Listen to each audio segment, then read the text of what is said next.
Hello, everyone. I'm Jeannie Lee. I'm a professor of genetics at Harvard Medical School, and I'm also a faculty member within the Department of Molecular Biology at Massachusetts General Hospital. What I'd like to tell you about today is a scientific problem that we've been working on for the past 22 years or so, and that is the problem of why and how one of our sex chromosome needs to be inactivated in early development. So this is a process called X-chromosome inactivation. And what I'm going to do is divide this topic into 3 lectures. So in the beginning, we'll talk about a general overview of the scientific problem and the medical relevance of X-chromosome inactivation. And then we'll take a deeper dive in the second and third lectures and talk about how inactivation initiates with a counting and choosing mechanism. And then end with a very challenging problem of how X-inactivation initiates within a tight locus before spreading to the rest of the X chromosome. Okay, so we'll start with by taking a step back and asking this question of why do we need to inactivate one of our sex chromosomes? I think the answer lies in the fact that in mammals, sex is determined by a pair of the so-called unequal sex chromosomes. And so here what you see is a normal human female karyotype, so it's 46XX. And you'll notice that these chromosomes come in pairs. And so humans have 23 pairs of chromosomes, and the first 22 are so-called autosomes. And we obtain one copy of each autosome from mother and one copy from our father. Okay? And for all intents and purposes for this lecture, we'll say that the 2 chromosomes that we get from mother and father are genetically identical.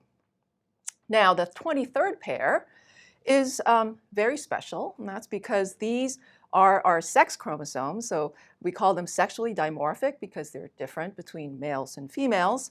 And if we obtain one X chromosome from our mother and one from our father, we develop as genetic females, so 46XX.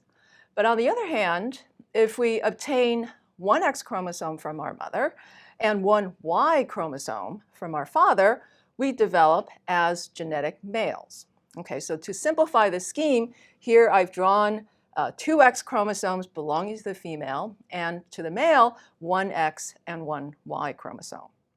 So the X chromosome is a very large chromosome. It accounts for about 5% of our genome, and it has approximately 1,000 genes. By contrast, the Y chromosome is much, much smaller and only contains a fraction of genes. And so this mechanism of determining sex in mammals produces this genetic inequality between the sexes that need to be compensated in order for development to proceed normally.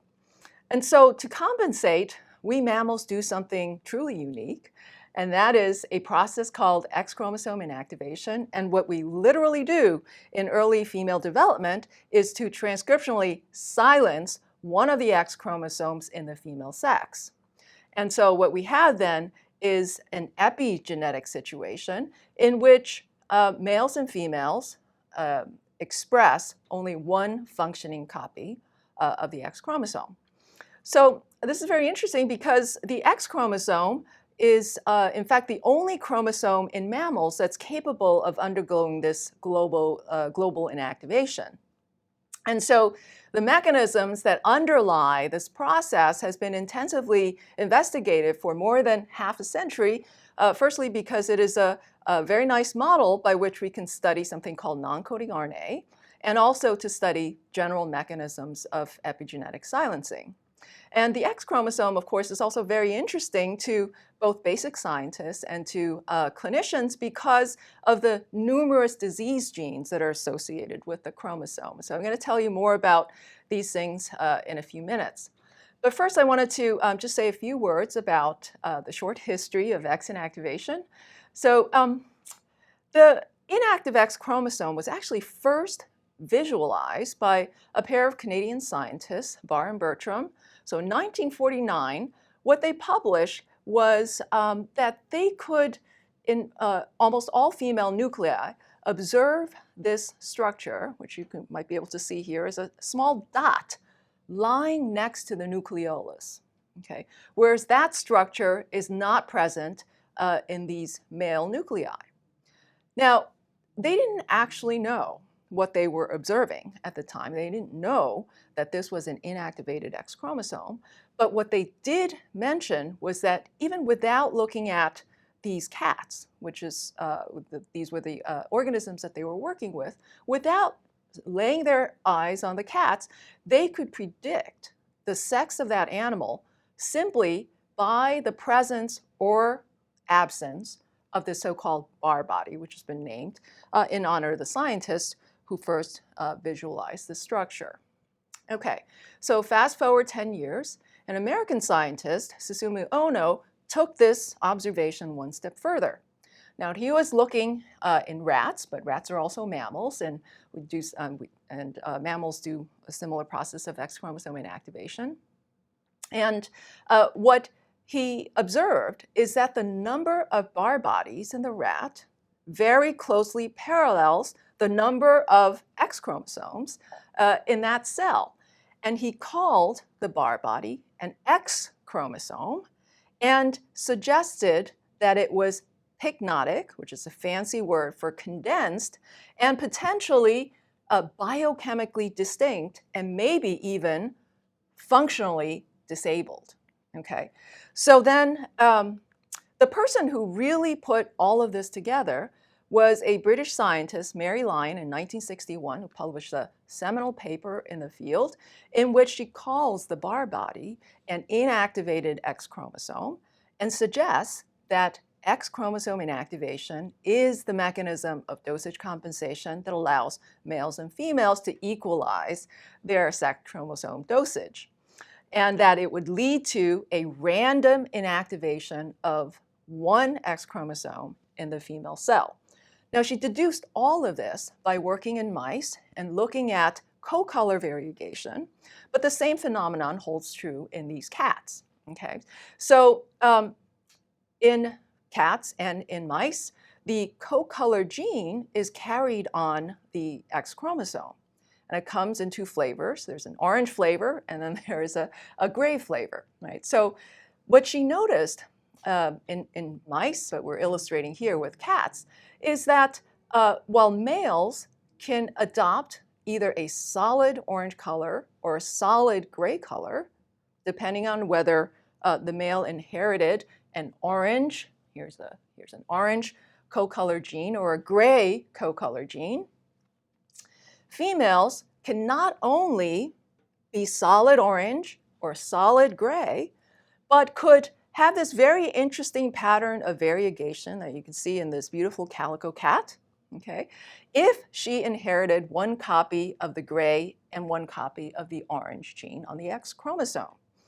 So the idea here is that if a cell in this heterozygous female inactivated the orange color chromosome, then that cell would manifest as a gray cell. But if a cell lying next to that gray cell chose instead to inactivate the gray gene or the gray chromosome, then that cell would manifest as an orange cell. And so in this manner, you can see this wonderful co-color variegation in the female calico cat. Okay, so the important point to make here is that X inactivation is random. There's a choice step, which is random, and that is made by every single cell in the female body. And therefore, every female mammal is a mosaic of cells that either inactivate the paternal chromosome or the maternal chromosome. Okay, so we in the X inactivation field like to think about X inactivation as something that happens once early in female development, but in fact, X inactivation happens in both sexes. And it happens as part of a much more complex life cycle of the X chromosome. So here we are looking at the life cycle of X inactivation in the mouse, and we're going to start in the germline here with the female germline. You see that the two X chromosomes are active, and then one of the two X chromosomes gets passed on to the next generation, to daughter and to sons. Okay, so now a very interesting process happens in the male germline shown up here. So during the first stage of male meiosis, so this is during spermatogenesis, the X and Y chromosomes physically pair, at least partially, and then they undergo a sex chromosome inactivation of both the X and the Y chromosome. And then we believe that that silencing remains in effect until the end of spermiogenesis, at which time either the X or the Y chromosome gets passed on to the next generation. Okay. So early pioneers in this field proposed a very interesting hypothesis that the X and Y chromosomes may be getting inactivated in the germline, not only to suppress a homologous recombination, which would be detrimental to the sex chromosomes, especially if we wanted to preserve the identities of the sex chromosome, but that it is also a mechanism by which the sex chromosomes could be imprinted, okay, and be predisposed to silencing in the next generation, at least in daughters. Okay, so we like that idea. And in fact, in the very first stages of development in the next generation, what we observe is an imprinted form of X inactivation in which the father's X chromosome is always inactivated. Okay, and that persists until the blastocyst stage. You can see here this is a peri-implantation embryo where the extra embryonic tissues will maintain. So these are the placenta, the tissues that will go to make the placenta. Okay, they maintain this pattern of paternal X inactivation, and the placenta will keep that until the time of birth, at which point, of course, the placenta is discarded. Now, on the other hand, in the embryo proper, so we call it the epiblast lineage, and that is the lineage which will go to make all of the somatic cells in our body. Now, in the epiblast lineage, which is shown here inside the blastocyst, the cells will erase the paternal imprint and undergo a reactivation so that the embryo itself can decide which of the two X chromosomes will become the inactive chromosome. So there's a reactivation of the paternal X, and then a re-inactivation, except that this time inactivation proceeds in a random fashion, where either the maternal or paternal chromosomes could be inactivated. And that is the form of X inactivation that I'll be talking about today.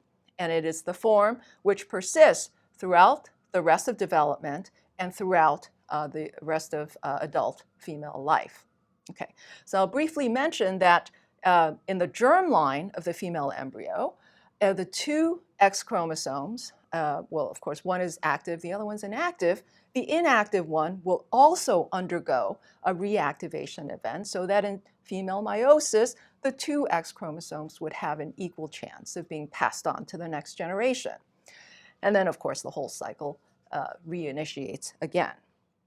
Okay, so that is the life cycle of X inactivation in the mouse. And now we're going to address the question of why the X chromosome and X inactivation might be important to study. Okay, so firstly, the X chromosome, as I mentioned before, is a very large chromosome. It carries something like 1,000 genes and makes up about 5% of our genome. And equally importantly, along with the Y chromosome, the X chromosome is responsible for so-called sexual dimorphism. So as a fancy term to say that males and females look different and that we might even behave differently as a result of our sex chromosomes. Okay, and the X chromosome is enriched for genes that not only go to determine reproduction, but also genes that influence brain development, behavior, and cognition. So in fact, on the X chromosome, there are more than 200 disease genes that are presently known. And many of these genes are responsible for neurodevelopmental disorders, autism, and other X-linked intellectual disabilities. Here just list two known examples, so Rett Syndrome, which mostly affects girls, and Fragile X syndrome, which can affect both men and women. And then there's a muscular dystrophy, is fairly common, called Duchenne's muscular dystrophy, which mostly affects men. And then there are even non-disease traits, like red-green color blindness, which affects about 10% of all men across the world. Okay, so then you might also ask, what happens if X inactivation doesn't actually happen during development, right? So this experiment was done more than 20 years ago in Rudolf Janish's lab, in which they removed one of the critical factors for X inactivation called exist, and observed that no female embryos were born. In fact, they all perished shortly after the time of implantation. Now then, we followed up many years later and asked what would happen if we remove this critical factor a few days after conception. So the original experiments were done from the time of conception. We asked what would happen if we removed it several days later. And again, most of the female embryos perished, okay? But a few make it to birth. But I think as you can see here in the red circle, these female animals are almost always runted, growth retarded, and do not make it past the 3rd week of life. Okay, so X inactivation is very important during early development. You might also ask the question, well, what if we were to take away X inactivation a little bit later in development, or even in the adult female cells? Okay, so this has been a question that's been under intensive investigation for a number of reasons that'll become obvious later. But the answer seems to be that it depends on what cells and when we do it, okay? So for example, in the mouse, in highly proliferative cells, so cells that are destined to divide many, many times, like blood, over the lifetime of a female, there seems to be an increased risk of cancer. But the same is not true in the brain, which for the most part, once the brain is formed, the cells within the brain do not divide again. Okay, so, and then in humans, there's also been a link to various cancers, although not currently shown to be a direct causality.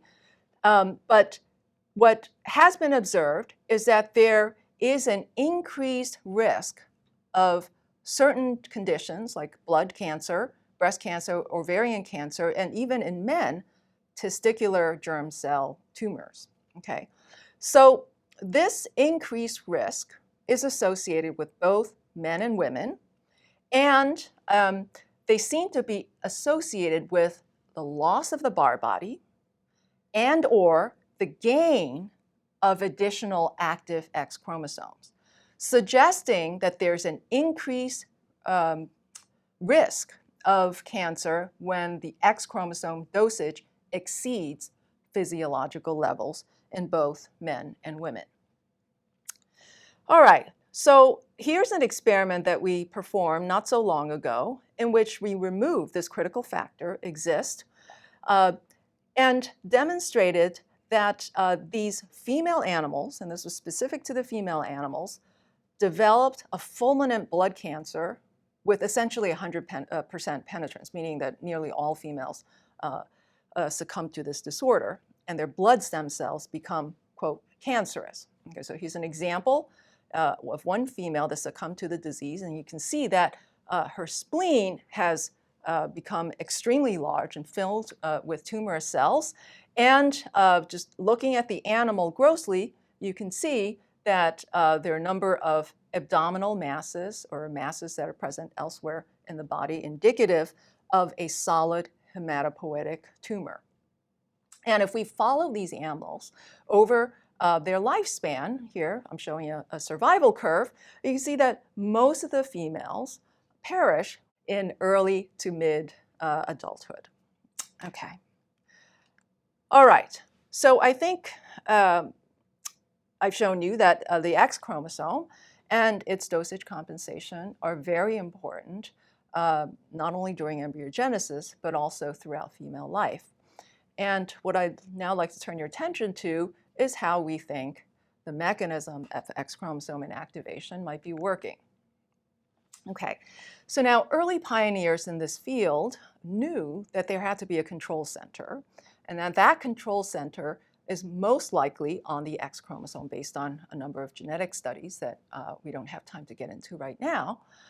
But there was a debate in the field about whether there was one inactivation center located somewhere in the X chromosome or a series of inactivation centers that would be located up and down the X chromosome for silencing to spread. So the experiments that were performed in Hunt Willard's lab and also in my lab, in the Yanish lab, in the 1990s, showed that the inactivation center is in fact singular. There's only one, and that inactivation center is very small. It's probably no more than 100 to 200 kilobases. So we're talking about a control center, a brain of the X chromosome, which is just 1/1000th of the size of that sex chromosome. And we were able to show that this inactivation center is indeed extremely powerful, because if we transplanted that inactivation center to a non-sex chromosome, to an autosome, that center will induce the autosome to behave like a sex chromosome, be counted and be chosen for inactivation. In fact, the chromosome will undergo inactivation. And so what these genetic experiments told us is that X inactivation is driven entirely by this master switch that we call the X-Inactivation Center, and that apart from this 200 kilobase sequence, there are probably no other inactive X specific elements that drive the process of silencing. Okay, so then let's talk about the X-Inactivation Center. So here it is in all its glory, and you'll see that it's populated by an epigenetic type of epigenetic factor called a long noncoding RNA. So I mentioned earlier that this region is probably no more than 200 kilobases in size, very small, and yet it is both necessary and sufficient to drive the different steps of chromosome silencing. Now, in the 1990s, sequencing experiments around this region demonstrated, strangely, that there were few, if any, protein coding genes. And that was very surprising for the 1990s, because back then we all thought that anything that was important had to be encoded by a protein. So in other words, we thought that proteins had to be the workhorse for anything related to regulating gene expression. However, many of us felt that that may be an oversimplistic view, because in fact, proteins make up only about 2% of our genome. The rest of the genome was termed decades ago as junk DNA. They account for 98% of the mammalian genome. And what's become very obvious in the past decade or two is that this so-called junk is extremely active. Nearly every single nucleotide of this junk DNA is synthesized into what's known as noncoding RNA, long noncoding RNA. Okay. So the X-Inactivation Center is a really good example of what long noncoding RNAs can do. In fact, it's enriched for this type of gene. So I'll just mention a few here. So there's the exist gene, which was first identified by Willard and Belabio. And that gene is responsible for spreading across the X chromosome and ushering in this silent state of the chromosome. And then we identified its antisense repressor, Psi-X, back in the 1990s. This is an antisense transcript that prevents exist from doing what it's supposed to do on the inactive X. And then there's a mysterious motif here, the repeat A motif, which is important for the transcriptional activation of the exist gene and also for recruiting polycomb complexes. And then on the other side of exist, we have two additional non-coding RNAs, one called JPX and the other called FTX, both of which appear to be associated with the activation of this important exist gene. Okay. So then on the other side of Psi-X, we have two other non-coding RNAs, a TSX gene and an enhancer element called excite, which is responsible for inducing or allowing the expression of the antisense gene to persist. Okay.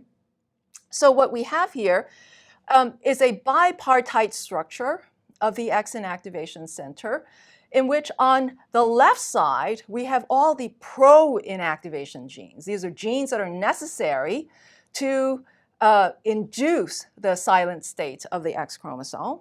And then on the other side, we have genes that are actively trying to prevent that from happening. So we call these the anti-inactivation genes. Okay. So X-inactivation is mechanistically complex, and it takes place in a number of different steps. Okay, so we're just going to go through these steps right now, and then I'll do a deeper dive in the next lecture. So in the beginning, there is a counting mechanism, which is determining the number of X chromosomes in the cell and whether X-inactivation should take place. And if the answer is yes, there is an allelic choice mechanism, which will allow the embryo to pick which of the two X chromosomes, the mother's X chromosome and the father's X chromosome, for inactivation.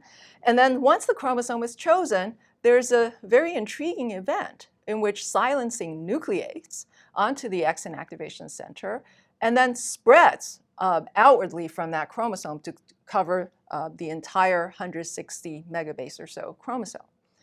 So all of this is over by embryonic day 6.5, let's say, which is shortly after implantation in the mouse.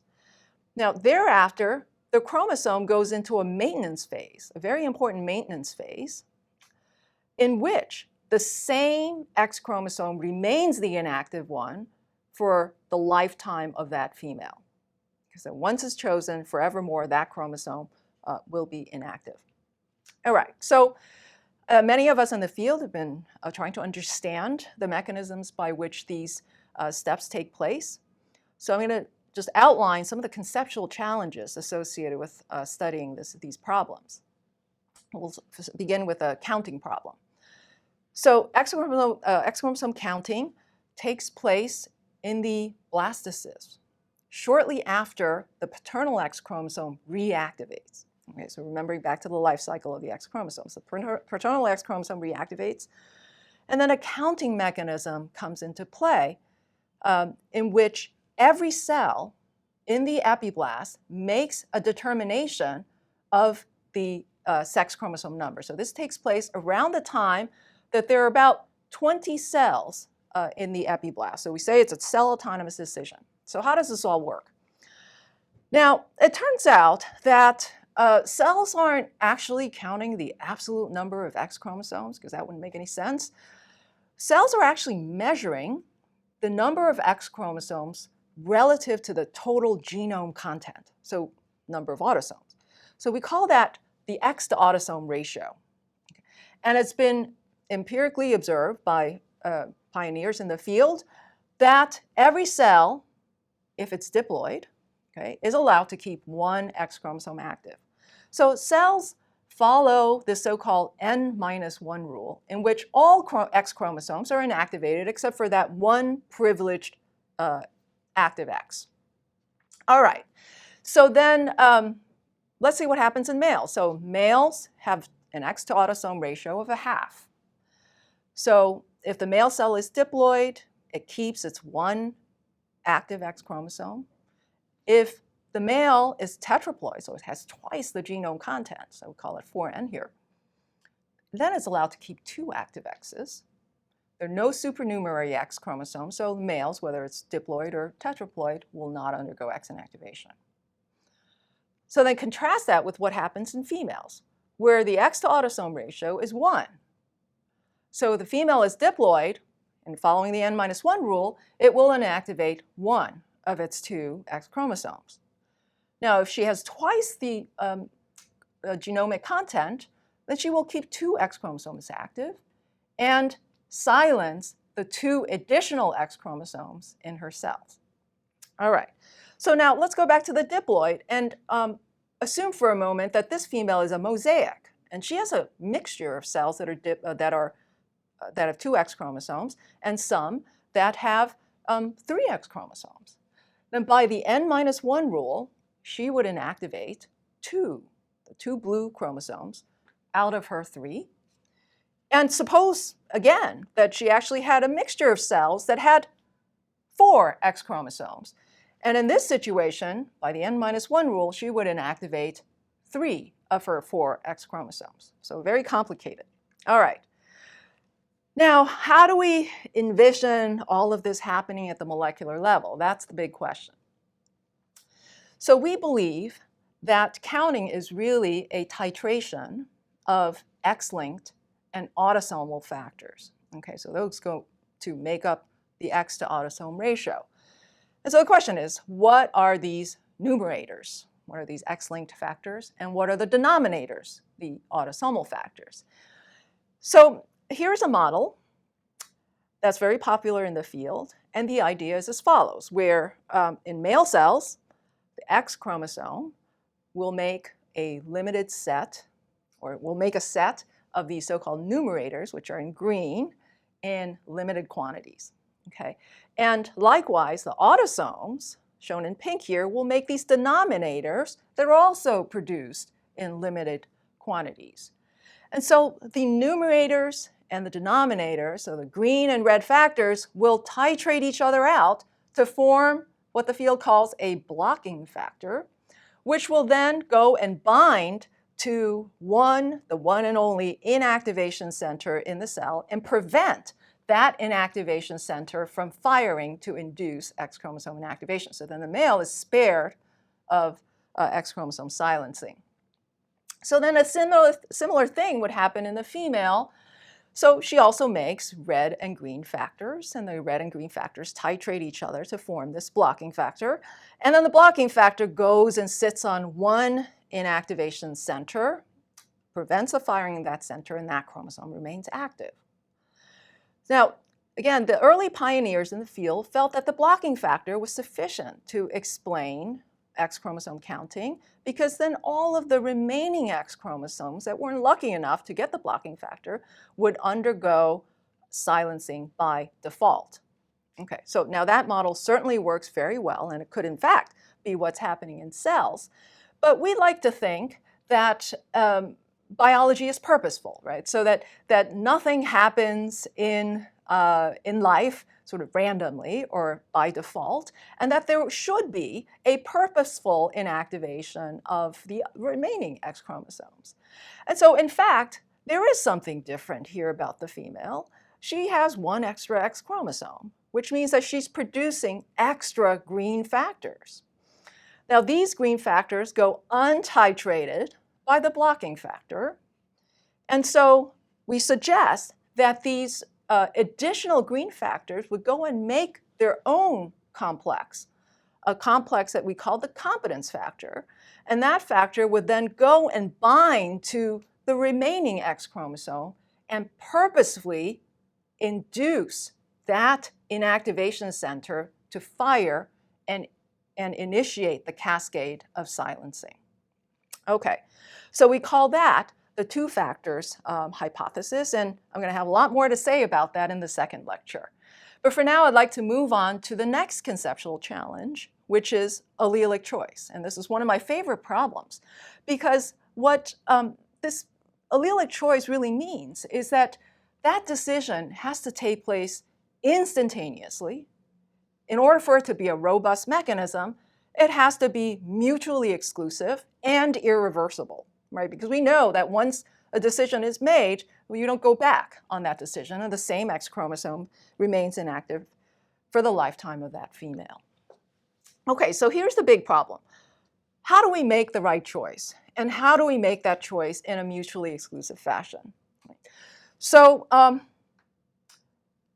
we postulate that there has to be a mechanism of communication between the two X chromosomes. So we say trans communication, such that when one chromosome is chosen as the inactive one, this other X chromosome has to instantaneously become the active X chromosome. Okay, so the idea is that one hand has to know what the other hand is doing at all times. And in fact, we have that problem with our brain, because we have two halves to our brain, and the right brain controls the left hand, the left brain controls the right hand. And so how do we communicate between the two halves of the brain? And so the brain does it very well through a bridge called the corpus callosum. And so we postulate that there has to be a bridge between the two X chromosomes as well that allows the left hand to know what the right hand is doing. Okay, so in the next lecture, I'm going to be talking a lot about this hypothesis that that communication bridge is built during a very transient pairing event between the two X chromosomes.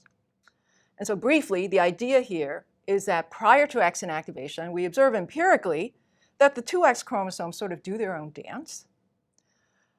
Then at the onset of it, just before the initiation of X inactivation, we see that the two X chromosomes come together in three-dimensional space and they briefly touch each other at the X inactivation center. And then when they come apart again, one X chromosome is active and the other one has become inactive. Okay, so we have suggested that this mechanism of pairing may underlie the ability of cells to determine choice instantaneously in a mutually exclusive fashion and in an irreversible fashion. So more about that in lecture 2. All right, so then the final conceptual challenge is how the chromosome initiates and spreads silencing. All right, so as we briefly touched upon already, so inactivation starts within the XIC, the X-Inactivation Center, and then it spreads throughout the rest of that chromosome without touching the other X chromosome, or for that matter, any other chromosome in the cell. Now, that's a big conceptual problem because we know that proteins and just about all biological factors that we know can diffuse in some way. And the two X chromosomes and all the other chromosomes lie in the same nucleoplasm. And so how is it that we render all other chromosomes immune to the inactivation process except for this one? All right, so that's the conceptual challenge. And so this gene exists, discovered many, many years ago now, is a 17 to 20 kilobase long noncoding RNA. And it has a distinction of being the only gene which is transcribed from the inactive X chromosome. Now, all other genes are transcribed from the active X chromosome by definition. This gene is made only from the inactive one. And experiments done many, many years ago, we know that exist is absolutely essential for X chromosome inactivation. And this image here is an RNA fluorescence in situ hybridization that shows that exist, which is here in red, coats, in quotes, the inactive X chromosome without diffusing to any of the other chromosomes in the same cell, including the other X chromosome. So we say that the RNA localizes strictly in cis. Okay. Now we know that this property originates from the X-Inactivation Center. So we did these transgenesis experiments I showed you a few minutes ago, in which we move the exist gene onto an autosome, and now that autosome gets coded by exist RNA. And again, none of the other chromosomes get coded by exist RNA. So the property is derived from the X-Inactivation Center, and there do not appear to be other X-specific elements responsible for this behavior. All right, so exist starts, here at the top, exist is synthesized, and it spreads in 3 dimensions to the rest of the chromosome, and then it does at least 3 things that we're aware of. So firstly, it has to push away all of the existing activating factors. You know, you're trying to convert an active chromosome to an inactive chromosome. So one of the first things that exist will do is actually push away the activating factors. And then it recruits silencing factors to that chromosome to begin the process. And at the same time, it is changing the topology of that chromosome. It's changing the 3-dimensional architecture of that chromosome.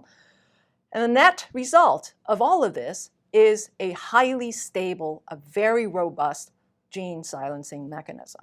So we're going to say a lot more about that in lecture 3. Now, before I conclude this first lecture, I'd just like to say a few words about some efforts that are underway at the present time to leverage our understanding of how X inactivation works to treat human disease. So this is a very active area of research because, as I mentioned before, there are more than 200 disease genes on the X chromosome. And here, though, through the lifetime of the female, the inactive X chromosome lies completely dormant. So the idea is, well, here's a silent chromosome, but it's a silent chromosome that carries 1,000 very good genes, the genes that could function. So it's a reservoir of genes that could potentially be reawakened for therapeutic purposes, especially when there's a mutation expressed on the active X chromosome. So what we'd like to know is whether we could unlock the inactive X chromosome to treat X-linked disease using all of the knowledge that we have gathered over the past half century. Okay, and the poster child for this X reactivation platform is Rett syndrome. So Rett syndrome is a devastating disorder that's caused by a mutation in a protein called MECP2, which is carried on the X chromosome. And this disorder arises in girls who unfortunately inherit one mutant copy of MECP2. So she's a mosaic. She's 50% of her cells, approximately, will express normal MECP2, and the other half of cells will not have a functioning MECP2. So girls are born normal, but then during the first year of life, they begin to manifest very severe symptoms. They lose their learned abilities. They develop severe intractable seizures, get repeated lung infections. They have autism and repetitive behaviors, and many of the girls never learn to walk or talk. So it is a very devastating lifelong disorder, and there are currently no disease-specific treatments. But there was a very inspiring study from Adrian Bird's lab about 10 years ago in which they showed that at least in a mouse model, they could reverse neurological defects of Rett syndrome if they could resupply or give back to the brain normal quantities of MECP2 even after the onset of disease symptoms. And so that's led many of us to ask this question. Can we use our knowledge of X inactivation to reactivate the inactive X chromosome and thereby restore expression of MECP2 protein and maybe partially treat Rett syndrome? So we've demonstrated that 5 to 10% of normal MECP2 expression in the brain can have significant phenotypic impact. So for example, here in this mouse model, a mouse that has no MECP2 function at all will live about 76 days. But if we give it even as little as 1% MECP2, those mice will live a month longer. Now, if we were to give them 5% MECP2 expression in the brain, those mice will have their lives extended by 2 to 3-fold. And furthermore, if we went up to 10 to 20% MECP2 expression in the brain, their lifespan is extended up to 5-fold with a proportionate improvement to their neuromotor function. And so the point is that a small amount of MECP2 protein can go a long ways towards a good brain function. And so with that in mind, what many of us are trying to do in the field now is to partially reactivate the X chromosome and thereby boost expression of MECP2 specifically in the brain. What we have identified within the last year or so is a specific therapeutic cocktail that would boost MECP2 significantly inside cells. And so this is a combination of an anti-exist molecule and an anti-DNA methylation molecule. And what you can see in these graphs here is that the anti-exist molecule by itself does essentially nothing. And the anti-methylation molecule by itself does ever so little. But if we combine the two of them, we get a huge boost, a 30,000-fold boost in MECP2 expression. And so we're presently testing this drug candidate in preclinical models in hopes of identifying eventually a clinical candidate that could be translated to the clinic. Okay, so that then brings us to the end of lecture 1. And what I've told you in this lecture is that X inactivation is an essential developmental process. it, in many ways, exemplifies the challenges that we as scientists have in trying to understand epigenetic regulation. And I mentioned also that our knowledge of X-inactivation may eventually be leveraged to treat certain X-linked diseases.